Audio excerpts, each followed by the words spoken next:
안녕하세요.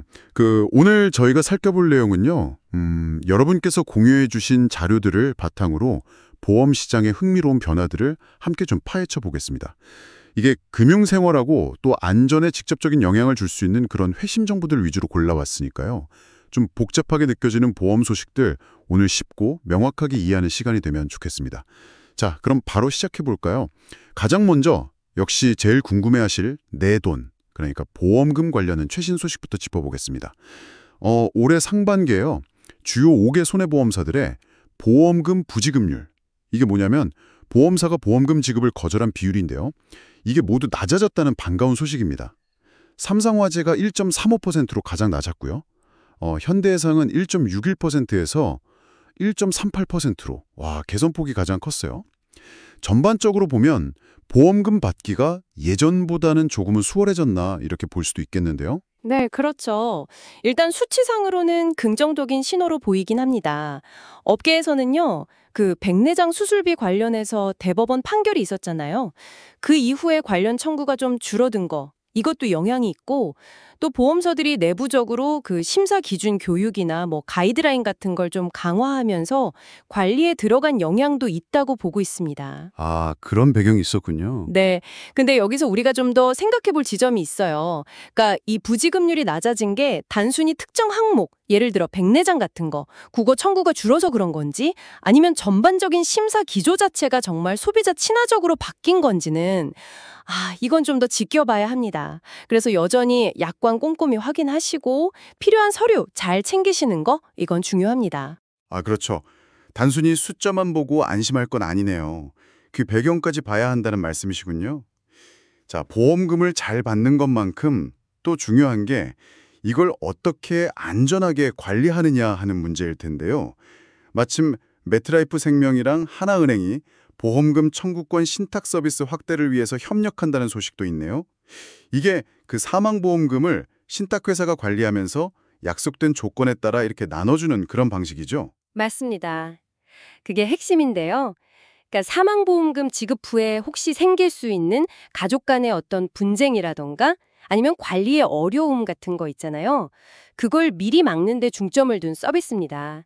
예를 들자면 미성년 자녀한테 학자금이 좀 안정적으로 지급되게 한다거나 아니면 특정 목적에 맞게 자금이 쓰이도록 계약자가 미리 설계를 해놓는 거죠. 아, 그렇군요. 네. 단순히 보험금을 그냥 한 번에 받는 것 말고도 이렇게 관리하고 배분하는 방식까지 고민하는 분들이 점점 늘고 있다는 걸 보여주는 사례 같아요. 혹시 매트라이프 고객이시라면 본인 계약도 이런 신탁 설정이 가능한지 한번 고객센터 통해서 확인해 보시는 것도 좋겠습니다. 네, 그리고 기존 고객들한테 더 좋은 혜택을 주려는 움직임도 있네요. AIA 생명 소식인데 기존 고객만을 대상으로 더 큰 드림 암보험, 갱신용 보장을 강화했다고요. 이게 근데 전화로만 가입할 수 있다는 점이 좀 독특한데요. 네, 그렇죠. 뭐랄까 최신 의료기술 변화를 반영한 움직임이라고 봐야겠죠.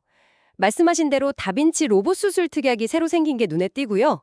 로봇 수술뿐만 아니라 암 재발이나 전이 같은 거에 대비해서 상급종합병원에서의 암 수술 보장도 더 강화했어요. 아, 보장 범위가 넓어졌군요. 네, 그리고 최대 3억 원 진단금이라든지 180일까지 보장되는 간병인 사용 입원비, 또 365일 전문의 상담 같은 헬스케어 서비스까지 다 포함되어 있고요. 이건 뭐랄까 신규 고객 유치 경쟁하고는 좀 다른 차원이죠. 기존 고객들 만족도를 높여서 계약을 유지하려는 일종의 고객 지키기 전략으로 볼 수 있습니다. 그렇군요. 네. 그래서 AI 생명 가입자시라면 현재 본인이 가진 암 보장 내용하고 비교해서 이 강화된 플랜이 정말 나에게 필요한 건지 한번 따져볼 좋은 기회가 될 것 같습니다. 네, 알겠습니다. 자, 이렇게 보험금 수령과 관리, 그리고 기존 고객 혜택 강화 소식까지 살펴봤습니다. 다음으로는요, 미래를 대비하는 관점에서 좀 주목할 만한 상품들의 변화를 들여다보겠습니다. 특히 종신보험하고 고령증 자산 관리에 대한 새로운 해법들이 좀 제시되고 있는 것 같아요. 보통 종신보험하면 사망했을 때 유족에게 보험금이 지급되는 거, 이걸 떠올리게 되는데 요즘은 조금 다른 접근들이 나오는 것 같습니다. 동양생명이랑 하나생명이 각각 상속세 재원 마련, 그리고 노후자금 활용, 여기에 초점을 맞춘 상품을 내놨다고요. 이걸 투트랙 전략이다 이렇게 볼 수도 있겠네요. 맞습니다. 두 상품이 겨냥하는 지점이 아주 명확하게 달라요. 동양생명의 우리 원안심 상속중심보험은 이름에서도 알 수 있듯이 상속세 준비에 좀 특화되어 있습니다. 그 해약 환급금을 좀 낮추는 대신에요. 보험료 부담을 줄여서 중산층 분들이 비교적 적은 비용으로 상속세 재원을 마련할 수 있게끔 설계된 거죠. 사망보험금을 특정 가족에게 지정할 수도 있고요. 아, 보험료 부담을 낮춘 게 특징이군요. 네. 반면에 하나생명의 하나로 H 중심보험은 사망보험금을 연금으로 전환하는 기능에 더 집중했습니다. 특히 연금 전환하고 나서 초기 10년 동안은 연금액을 2배로 지급하거든요. 오, 2배나요? 네. 그래서 은퇴 직후에 소득이 좀 불안정한 시기 있잖아요. 그 공백을 메워주는 데 중점을 뒀다고 볼 수 있습니다. 와, 그러니까 종신보험 하나를 가지고도 이게 상속 문제에도 집중할 건지 아니면 내 노후 문제 해결에 더 비중을 둘 건지 이런 선택지가 생긴 셈이네요. 그렇죠. 예전에는 종신보험이 주로 내가 죽고 난 뒤를 위한 상품이라는 인식이 강했다면 이제는 내가 살아있는 동안 이걸 어떻게 활용할지 그리고 또 남겨진 가족의 부담을 어떻게 덜어줄지 이런 것까지 고려하는 방향으로 점점 진화하고 있는 겁니다. 그래서 청취자분들도 종신보험 가입을 고려하실 때는 이 두 가지 목적 중에서 본인에게 더 중요하고 절실한 부분이 뭔지 명확히 하시고 상품을 비교하셔야 나중에 후회가 없으실 겁니다. 네, 그렇겠습니다. 노후 준비와 관련해서 또 하나 빼놓을 수 없는 걱정거리.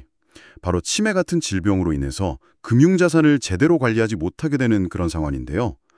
교보생명에서 나온 평생 안심신탁이라는 상품이 출시 한 달 만에 벌써 100건 넘게 계약되면서 인기를 얻고 있다는 소식입니다. 이게 65세 이상 고령층을 위한 상품이죠? 아, 네. 이 상품 구조가 상당히 흥미롭습니다. 평소에는 가입자 본인이 직접 계좌를 사용하시다가요. 만약에 치매나 중증 질환 진단을 받게 되면 사전에 지정해둔 후견인이 대신 관리해주는 방식이에요. 오, 미리 대비를 해두는 거네요. 그렇죠. 갑자기 건강이 나빠지더라도 자산이 묶인다거나 아니면 혹시 모를 금융 사기에 노출될 위험 이런 걸 줄일 수 있는 거죠. 들어보니까 주로 70대 여성분들이 1억 원 이하 소액으로 많이 가입하신다고 하는데요. 이건 아마 자녀에게 부담을 주지 않으면서도 자신의 노후 자산을 안전하게 지키고 싶어하는 고령층의 니즈를 정확히 파고든 결과가 아닌가 싶습니다. 하긴 부모님 연세 드시면 자녀들도 이런 걱정 많이 하죠. 네, 그래서 고령의 부모님을 둔 자녀 입장에서도 한번 고려해 볼 만한 그런 대안이 될 수 있겠습니다. 정말 우리 사회가 고령화되고 있다는 걸 보여주는 상품인 것 같습니다. 자, 지금까지 미래 설계를 돕는 보험 상품들의 변화를 살펴봤고요. 이제는 우리 일상생활과 아주 직결된 안전 문제, 그리고 보험사들이 이걸 또 어떻게 반영하고 있는지 한번 살펴보겠습니다. 아, 정말 좀 충격적인 통계가 나왔습니다. 삼성화재 부설연구소 자료인데요. 우리나라 뒷좌석 안전띠 착용률이 30%도 채 안 된다고 합니다. 이게 OECD 국가 중에서 최하위 수준이라고 하네요. 뒷좌석에서 안전띠 안 매면 사망 위험이 무려 3배나 높아진다는데 정말 심각한 문제입니다. 네, 맞습니다. 특히 그 청소년하고 20대에서 50대 남성들의 착용률이 낮게 나왔고요. 또 점심시간대에 가장 안 매는 경향이 있답니다. 독일이나 영국 같은 나라들은 80%가 넘거든요. 그거랑 비교하면 정말 좀 부끄러운 수준이죠. 그러게요. 왜 이렇게 안 맬까요? 아무래도 가까운 거리니까 괜찮겠지, 뒷좌석은 뭐 좀 안전하겠지 이런 안일한 생각이 아직도 좀 만연한 것 같습니다. 전문가들은 다가오는 추석 같은 장거리 운행은 당연하고요. 평소에 짧은 거리를 이동할 때도 전좌석 안전띠 착용, 이걸 정말 의무화하고 습관화하는 게 무엇보다 중요하다고 계속 강조하고 있습니다. 관련 캠페인이나 단속 강화도 물론 필요하고요. 이건 뭐 다른 누구의 문제가 아니라 정말 우리 모두의 생명과 직결된 문제잖아요. 운전하시는 분들은 꼭 동승자 안전띠 착용 여부 확인해 주셔야 합니다. 네, 맞습니다. 안전띠 착용, 아무리 강조해도 지나치지 않죠. 마침 곧 추석 연휴인데 장거리 운전 계획하시는 분들 많으실 것 같아요. 보험 점검하고 안전운전하라는 당부도 계속 나오고 있습니다. 네, 그렇죠. 특히 이렇게 긴 연휴에는 평소와는 다른 위험에 노출되기가 쉽습니다. 장거리 운전 떠나시기 전에는 타이어 공기압, 오일류, 브레이크 점검, 이거 필수입니다. 많은 손해보험사들이 차량 무상 점검 서비스 제공하니까요. 꼭 활용하시고요. 또 만약에 교대로 운전할 계획이 있으시다면 운전자 범위를 꼭 확인하시고 임시운전자 특약이나 원데이 자동차 보험 가입도 고려해 보셔야 합니다. 아, 그거 중요하죠. 깜빡하기 쉬운데. 네. 그리고 혹시라도 사고가 나면 절대 당황하지 마시고요. 일단 부상자 확인하고 신고하는 거, 경찰 신고, 현장 사진 확보, 그리고 2차 사고 예방 조치, 이 순서대로 침착하게 대응하는 게 중요합니다. 연휴 전에 잠깐 시간 내서 점검하는 게 정말 큰 사고를 막을 수 있습니다. 네, 이런 안전운전 습관이 또 보험료 할인으로까지 이어진다면 더 동기부여가 될 텐데요. DB손해보험에서 1톤 초과 화물차 운전자를 위한 UBI, 그러니까 운전습관 연계 보험 특약을 내놓는다는 소식이 있네요. 안전운전 점수가 높으면 보험료를 10%나 깎아준다는데요. 네, 차량에 부착된 운행 기록 장치, DTG라고 하죠. 그 데이터를 활용하는 겁니다. 급가속이나 급감속 같은 운전 습관을 분석해서 점수를 매기고요. 안전하게 운전하는 게 확인되면 보험료 혜택을 주는 방식입니다. DB손보가 올해만 벌써 12개나 배타적 사용권을 획득하면서 이런 차별화된 상품 개발에 굉장히 적극적인 모습을 보이고 있어요. 아, 그래요? 네, 이게 단순히 상품 하나 나왔다 이런 걸 넘어서요. 개인의 실제 운전 행동 데이터를 기반으로 해서 위험도를 더 정밀하게 평가하려는 보험업계의 큰 흐름을 보여주는 거라고 할 수 있습니다. 당장은 화물차 대상이지만 앞으로 일반 승용차로도 이런 UBI 보험이 더 확대될 가능성이 저는 높다고 봅니다. 말 그대로 나의 운전 습관이 곧 내 보험료가 되는 그런 시대가 오고 있는 거죠. 와, 안전습관이 금전적인 혜택으로 바로 이어진다니 정말 긍정적인 방향인 것 같습니다. 자, 이제 마지막으로요. 보험사들의 미래 전략, 특히 인공지능 AI 활용에 대한 소식을 좀 살펴보겠습니다. 이게 또 우리 소비자들의 경험하고도 아주 밀접하게 연결될 수 있는 이야기인데요. 신한라이프, 미래에셋생명, NH농협생명 등등 여러 보험사들이 AI를 단순히 업무 효율화 도구 이걸 넘어서 회사의 핵심 경쟁력으로 삼으려는 그런 움직임을 보이고 있습니다. 직원들 대상으로 아이디어 공모전을 열기도 하고요. 또 AI를 활용한 중장기 전략을 발표하기도 하고 실제 업무에 적용해보는 경진대회까지 열고 있다고 해요. 네, 여기서 중요한 점은요. AI 활용 범위가 예전보다 훨씬 넓어졌다는 겁니다. 보험금 심사부터 시작해서 상품 개발, 영업 지원까지 보험사의 거의 모든 영역으로 확산되고 있다고 보시면 돼요. 과거에는 주로 챗봇 같은 고객 응대나 일부 서류 처리 자동화 이런 데 좀 초점을 맞췄다면 이제는 AI가 보험사의 핵심적인 의사결정이나 운영 방식 자체를 바꾸는 그런 동력으로 작용하고 있다는 거죠. 아, 역할이 훨씬 커졌군요. 그렇죠. 예를 들면 AI가 고객 데이터를 쫙 분석해서 개인에게 가장 적합한 상품을 추천해 준다거나 아니면 위험을 미리 예측해서 보험료를 산정하고 심지어는 보험 사기까지 탐지하는 역할, 이런 걸 하게 될 거라는 겁니다. 와, 그렇다면 소비자 입장에서는 어떤 변화를 좀 기대해 볼 수 있을까요? 보험금 지급이 더 빨라진다거나 아니면 나한테 더 잘 맞고 저렴한 상품이 나온다거나 이런 걸까요? 네, 이론적으로는 그렇습니다. AI 기반의 자동 심사가 도입되면 보험금 지급 속도는 확실히 빨라질 수 있겠죠. 또 개인별 맞춤 상품 설계도 가능해질 거고요. AI 상담원을 통해서 24시간 언제든 편리하게 문의할 수도 있을 겁니다. 하지만 동시에 좀 고민해봐야 할 지점도 분명히 있습니다.